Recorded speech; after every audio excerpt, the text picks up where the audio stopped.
This one has the longest kick-to-kick distance. We didn't grow up, at least my generation, building things with our hands. And I think it's really important to be able to have the confidence to pursue a project and try to design and build something. The class today is simply about coming into a workspace and building a skateboard.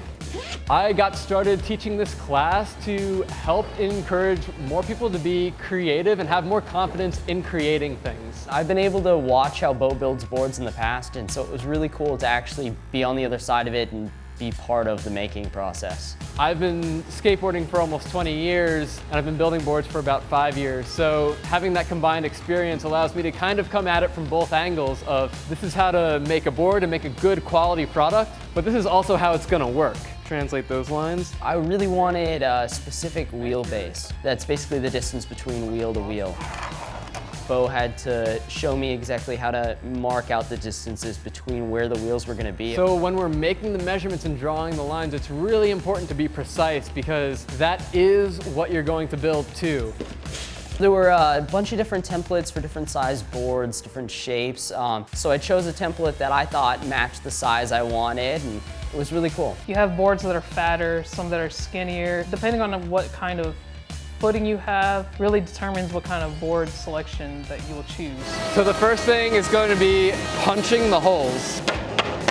I haven't used 90% of the tools we used. There is definitely a level of intimidation when using these tools. They are dangerous tools and they do need to be respected. He's really good about being patient and making sure that you feel comfortable and you know what's going on. I like to first drill a pilot hole. We're going to use tape once we drill those to cover the backside of the holes, and then go through with the bigger drill bit. The jigsaw was a little interesting. I didn't even know how to set the board, so it was hanging off the edge of the table. But Bo's really good about answering questions and making sure that you know what you're doing prior to you using the equipment. When you cut it out with a saw for the first time, like, okay, like we're getting somewhere now. You're curving it in one direction, but it gives you such control when you're trying to cut around the shape that you want. When you're using the sanding belt to shape it out, I think that's just one of the coolest things, to just see something go from so raggedy to just like the smoothest thing that you'll ever see. And so finishing that off, it gives you a lot of satisfaction.